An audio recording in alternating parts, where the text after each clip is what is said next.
Hello folks, it's Madison. Welcome back to the channel. I got another card here. This one is kind of a summery fun card featuring some of these pig images from Hello Bluebird. So jumping right into making this card, I'm going to start off by stamping my images that I'll be putting on my card.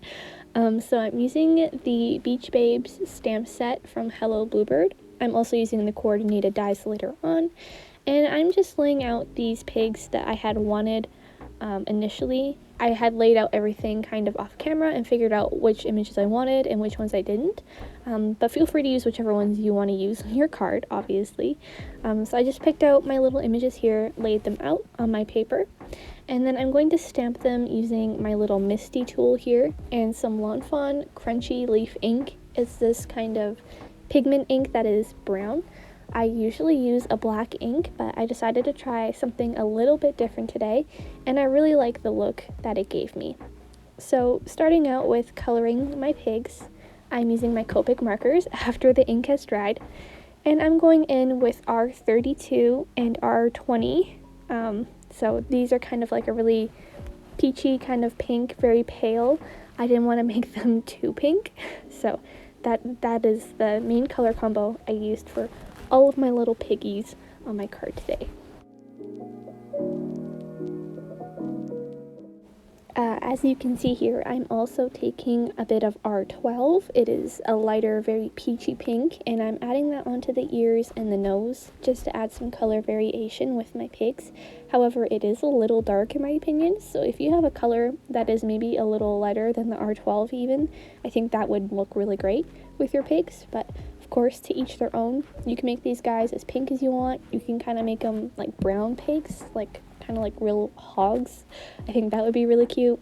So it's definitely up to you, like what kind of card you want and what kind of color palette you like. But I decided to kind of go with a more cartoony little pig look. And as per usual, when it comes to Copic coloring, I usually go and add in my darkest colors to my lightest colors. And typically with Copics, that is like a marker with like a higher number. So like the 32 is the darkest, and then 20 is my medium, and then the R12 is kind of like my lightest shade, but I'm only using it on certain areas to add some difference between my pigs because they'll just kind of look like giant pink blobs. So yeah, that is typically my Copic coloring technique, and I find it gives like a really good blend. Of course, you do have to go back and forth a little bit because some shades they need a little bit more work to blend in nicely together, but that typically works for me. So yeah. Next, I am taking number 0, which is the Colorless Blender from Copic Marker. It is basically just like isopropyl alcohol, and it removes some of the ink, so I'm adding that to the cheeks just to add like blush because they're already pink and it wouldn't show up, and I'm lightening up the ears just a touch. Next, I'm taking E57 and E55, and I'm coloring in my little sand pieces, so it's the sand castle and the sand underneath my little shovel here, and I'm blending them together. I'm also adding some stippling texture just by like dotting my marker, just because it is sand, so it kind of has that texture already, and I wanted to incorporate that into my coloring here.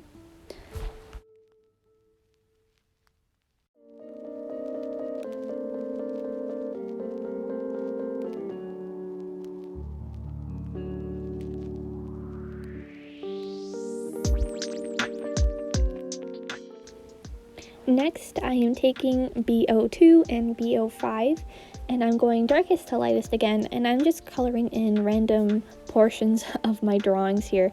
So I picked out like 4 or 5 other color combinations, and then I'm just coloring in bits and pieces. So I'm coloring in, little bits of the beach ball, the ice cream cones, the shovel and stuff. Here I'm using my orange combinations, so that is YR15 and YR04.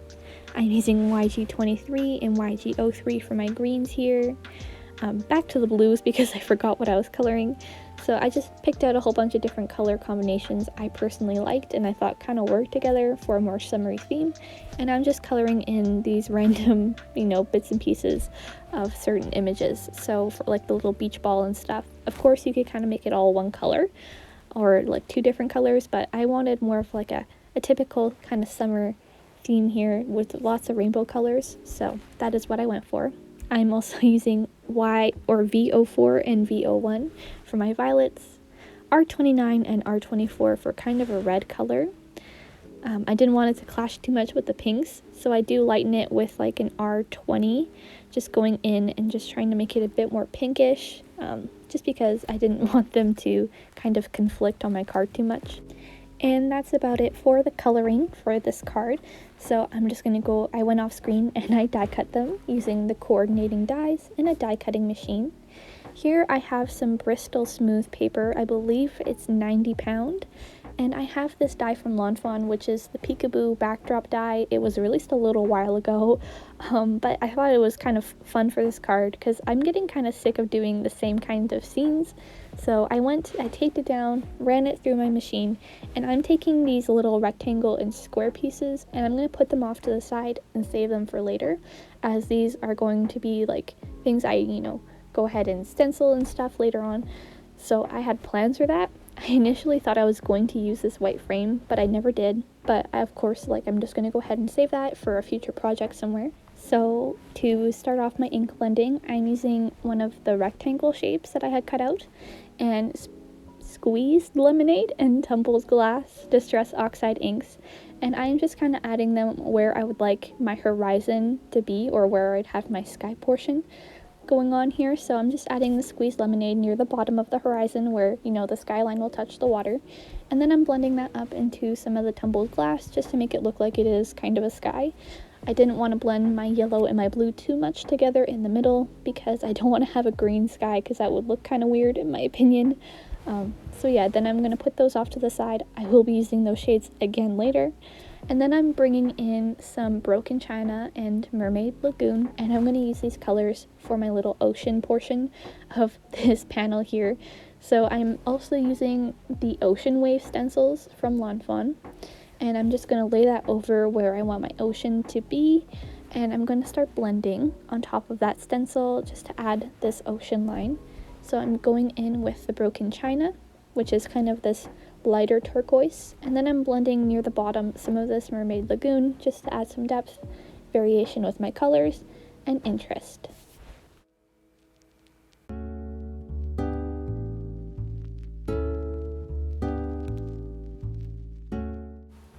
So after I had finished ink blending, I decided it looked a little bland, so I went in and I'm going to add some splatter texture just to the water portion.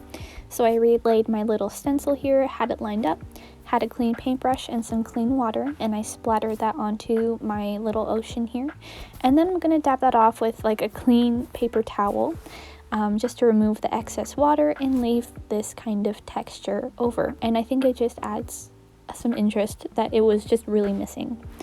Next, I am moving on to another one of my rectangle pieces, and I'm bringing in that same squeezed lemonade and tumbled glass colors, and I'm just putting them about halfway for my sky, and the majority is the squeezed lemonade color, and then I'm also just adding in a touch of the tumbled glass to the sky just to add some variation. And then I'm going to go ahead and I'm laying down this stencil. It is the Hillside stencil from Fawn, and I'm going to use it for like this kind of sand bottom here. So I'm going in with the Fossilized Amber and Walnut Stain colors in the Distress Oxides. I kind of struggled picking out like a good sand color for this, but I feel like this combination really worked in the end. So I'm laying down my yellow first just to have like this yellow undertone, and then I'm going over with the Walnut Stain, and I think it looks a lot like sand personally. I'm really happy with how it came out. And then I'm going in and adding splatter once again, just because it is sand, it does have texture, and it just adds something that it was missing. So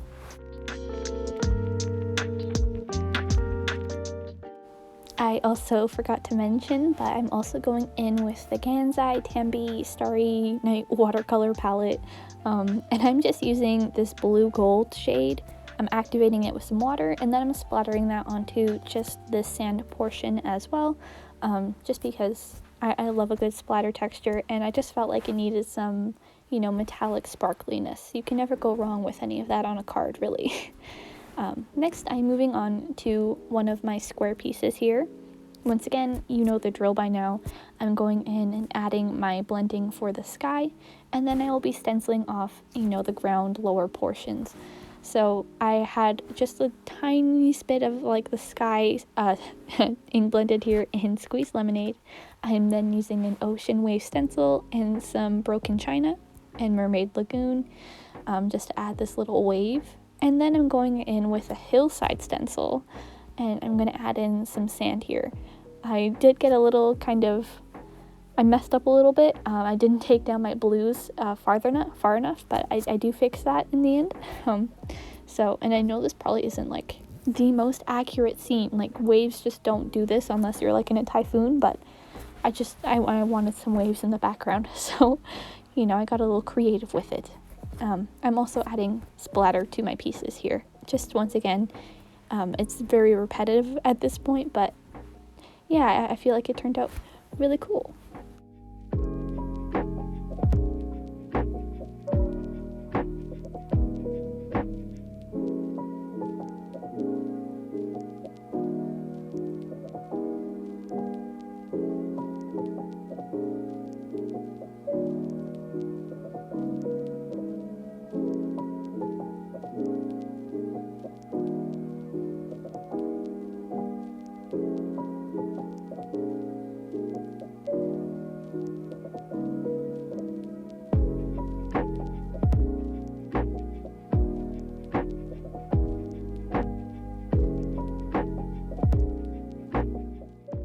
Moving on to my final square piece here, I'm going in with some tumbled glass for the sky near the top here, just getting a good blend in with some of that.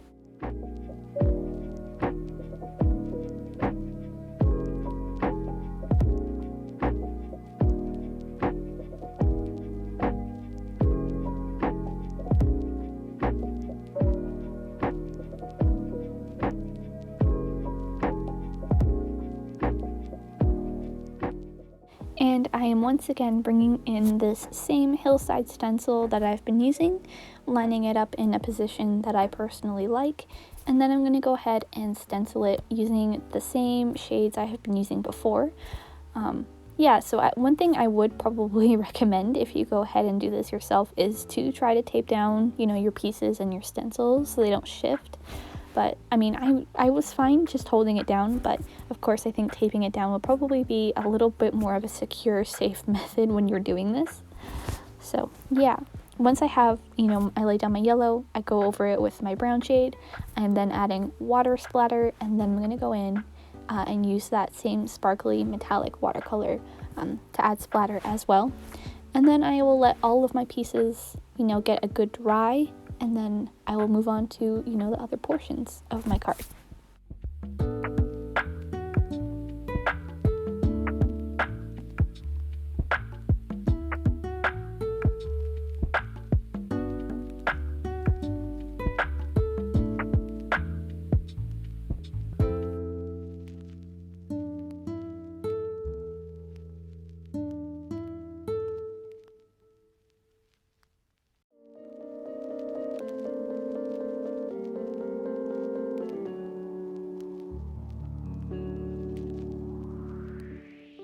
So with my pieces drying and I have, all of my images cut out, I'm kind of ready to assemble my card.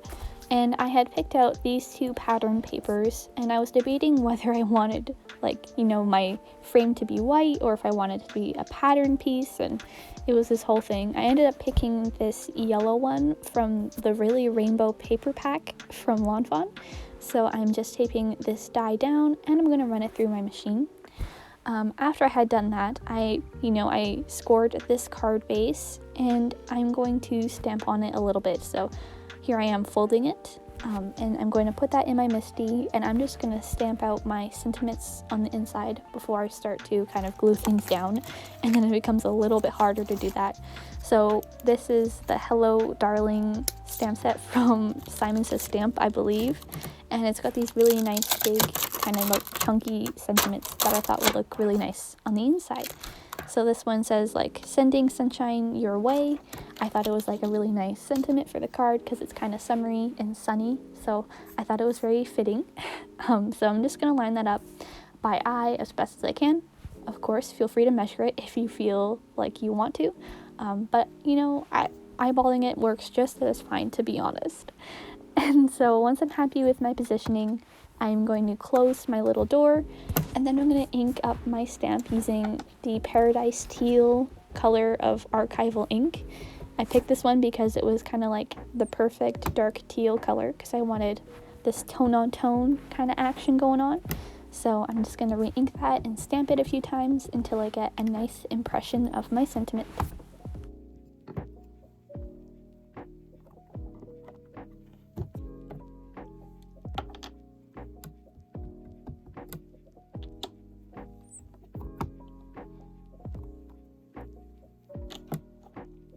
So with everything cut, colored, and ink blended, I'm ready to kind of put everything together.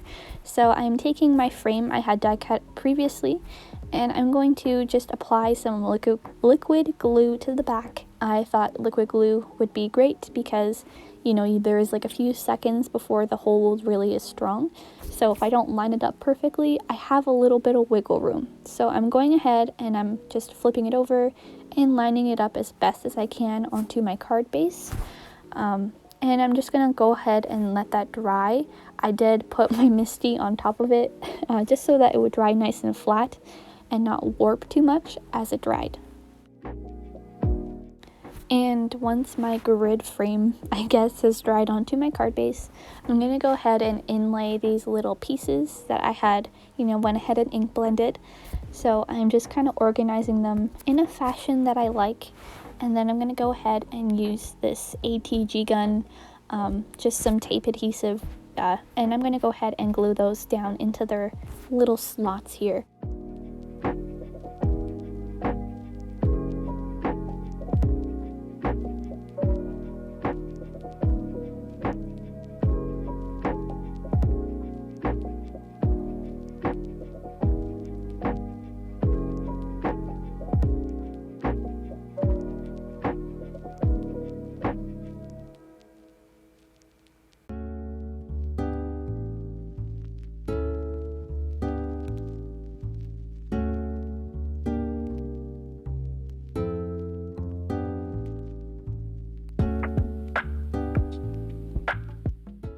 And with everything kind of glued down, it's time to move on to my final little pieces here, my little piggies and other images that I have cut out. So I am just laying them down where I want them to sit and making sure that I like my layout before I start committing to it and gluing things down. But before I go ahead and glue anything, I'm just gonna stamp out a little sentiment here. It is from the Beach Babes stamp set, and I'm using the Fawn black ink, and I'm just going to go ahead and stamp that on this little corner here before I go ahead and lay anything down, and then I will proceed to kind of, you know, start gluing all my images onto my background. So I'm first going in with my bigger images. I'm using the ATG gun, which is just your regular tape runner kind of adhesive, and I'm just going to go ahead and put that on the back and stick them on. I'm also using some foam squares on other images just to raise them and add more interest. And yeah, that's about like all I really do to my images is just go ahead and either use like a liquid glue if they're small, a tape runner if they're big, and foam squares if I feel like I just want to pop them up and add some interest to my card, because it is quite flat, and while there is a lot going on, I just feel like adding the foam squares is a really quick way to kind of just make things more three-dimensional and more cool, I guess, for the recipient.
for some final touches, I went in and I used my gel pens as per usual on my little images here. So it is the Jelly Roll pens in 10-point white, a clear sparkle pen, and a black glaze pen just on the eyes here. Just to add some interest, clean up my images, and it just makes them pop like so well. They look so much better with the jelly pens, in my opinion. I'm also adding some of these like gold kind of confetti glitters, and I'm just adding an odd amount because odd amounts usually look nicer to the eye, just here and there, to add some like sunniness and summeriness to the card, just because it was a little empty in certain places that I wanted to fill them up.